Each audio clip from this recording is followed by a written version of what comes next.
Day 680 of the Trump administration. Global summits traditionally are occasions when U.S. presidents get the chance to play a leading role on the world stage. Today, Donald Trump's role at the G20 in Argentina was that of individual one. That is the legal code name used to describe Trump in court documents prepared this week by Robert Mueller. According to those documents, Trump was kept informed as key associates made efforts to reach out to WikiLeaks and to the highest levels of the Kremlin. As the Washington Post puts it, quote, investigators have now publicly cast Trump as a central figure of their probe into whether Trump's campaign conspired with the Russian government during the 2016 campaign. Individual one comes up in Michael Cohen's guilty plea about lying to Congress when he said the now president was not trying to build a Trump Tower in Moscow after 2016. In a draft plea agreement for Trump ally Jerome Corsi, alleging he lied about contacts with WikiLeaks in 2016, actually mentions Trump by name. Former FBI Assistant Director for Counterintelligence Frank Figliuzzi says the reference to Trump in two separate Mueller documents involving lying are more than a coincidence. There's a to as individual number one. It's because he's soon to become defendant number one. Multiple people cannot lie easily, simultaneously about the same thing without central coordination. The Mueller investigation appears to be weighing on President Trump as he takes part in the G20 summit. The New York Times reports, quote, President Trump was preoccupied by legal clouds back home, tweeting angrily that there was nothing illicit about his business ventures in Russia, a day after his former lawyer, Michael D. Cohen, pleaded guilty to lying to Congress about the extent and duration of those dealings. Those tweets read, quote, oh, I get it. I am a very good developer, happily living my life when I see our country going in the wrong direction. To put it mildly, against all odds, I decide to run for president and continue to run my business. Very legal and very cool. Talked about it on the campaign trail. Lightly looked at doing a building somewhere in Russia. Put up zero money, zero guarantees, and didn't do the project. Witch hunt. Following Cohen's plea, congressional investigators are now combing through witness testimony for possible misleading or untruthful statements to intelligence committees. Several Trump advisors and family members testified, and the Senate Intelligence Committee has made several criminal referrals to special counsel Robert Mueller. It's a loud message to everybody that is interviewed by our committee, regardless of where that prosecution comes from. If you lie to us, we're going to go after you.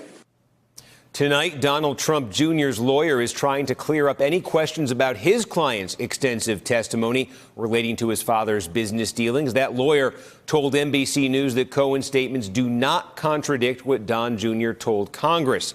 Meanwhile, former Trump campaign chairman Paul Manafort could soon be facing new criminal charges. Mueller's prosecutors indicated in court this morning that they have not decided whether to take further action against Manafort. This after accusing him of lying to investigators in violation of his plea agreement. And that could also present additional legal challenges for the president as Mueller continues his investigation. The court did set a March 5th date for sentencing of Manafort. The LA Times sums up all that has unfolded in the past few days this way, quote, the week's events reinforced a central theme of the investigation. Mueller and his team have amassed thousands of emails, tons of written records, and hundreds of hours of witness testimony. White House lawyers, by contrast, have to rely heavily on what their client, the president, is willing and able to tell them. The aforementioned Frank Figliuzzi, who worked with Robert Mueller, sums up one of the challenges now facing the special counsel. The question that Mueller's trying to tease out, the answer he's trying to tease out is, when did the Russia infection occur? Was it a pre-existing condition, meaning the president and his staff came into the campaign compromised and in bed with Russia, or did it come in the form of Manafort being placed as campaign chair? Did it come in the form of Stone and or Corsi with social media propaganda? At some point, our president became compromised and in bed with Russia and has been lying about it. And with that, let's bring in our leadoff panel for this Friday night. Los Angeles Times White House editor Jackie Calmes, NBC News national political reporter Jonathan Allen. He is in Buenos Aires tonight, traveling with the president, and Nancy Cook, White House reporter for Politico. Thank you all for being with us. John Allen, let me start with you. You are where the president is, and we saw some of the pictures, some of the scenes there from Buenos Aires today. But with this backdrop of all of the developments on the Mueller front this week, just set the scene. What was it like for the president there with those world leaders, with all of this going on around him today? I mean, it's really an amazing scene here, Steve. The president today signed this new trade deal with Mexico and Canada. It should have been a big day for him, moving a step closer to fulfilling this huge campaign promise. And nobody's talking about that, really, including the president himself, who was tweeting about Mueller. The other world leaders that you would think that he would be meeting with over huge international issues, he's not having the big one-on-ones that you would expect. He is either unwilling or unable to confront Vladimir Putin and Mohammed bin Salman. Putin over aggression toward Ukraine and the interference in the 2016 election. Bin Salman over the killing of Jamal Khashoggi, the Washington Post journalist. And what you've got going on here is certainly the Mueller investigation overshadowing everything that the president is trying to do on the international stage. And really a diminished president on the international stage. It's not like the other world leaders don't know what's going on with him. We heard the Russian Foreign Ministry earlier today say that the president's claim that the sole reason he canceled his meeting with Putin was not, in their view, about Ukraine, but was in fact about his domestic political situation, which, at best for the president is them trolling him, and at worst it's true.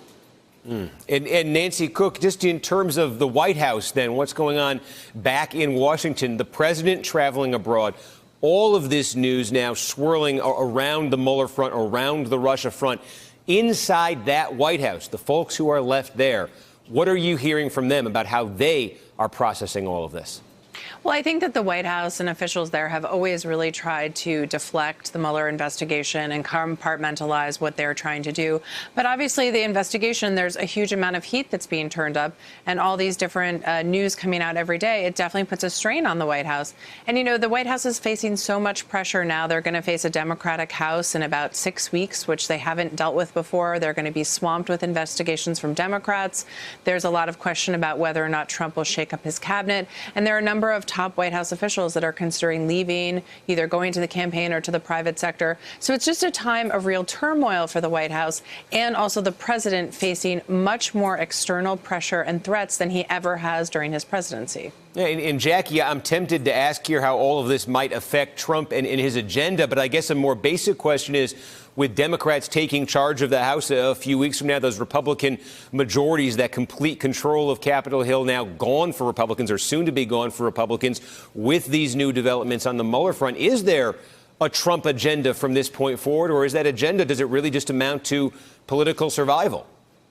Well, I think, his agenda here at the midterm is very much in question because he doesn't stick to a subject very long. I was going over the year for year-ender features, and, you can go back to January when he held out the prospect of a bipartisan immigration bill, and especially for the so-called dreamers who came to this country as children and to protect their legal status. And he said, give me a bipartisan bill and I'll sign it. And he then didn't. Nothing came of it because he put up additional hurdles and moved the goalposts. And the same thing happened with gun controls in February after the Parkland High School shooting, when he told members of Congress, stand up to the NRA and together we'll do some reasonable limits on gun safety, and nothing came of that. And so members have learned in the course of this year, certainly, and last year as well, that, he's a very unreliable partner in legislating, and with the attention span of a gnat, as the metaphor goes. But so when he comes in January and lays out his State of the Union address, and he's not going to. There's not going to be a lot of attention. State of the Union addresses tend to not be very much paid attention to the more a president is in office, but this one really won't be. And he's, Democrats are really going to be setting the agenda, although, we have Mitch McConnell running the Senate, so I don't expect a lot to get done in the next 2 years. Hey there, I'm Chris Hayes from MSNBC. Thanks for watching MSNBC on YouTube. If you want to keep up to date with the videos we're putting out, you can click subscribe just below me, or click over on this list to see lots of other great videos.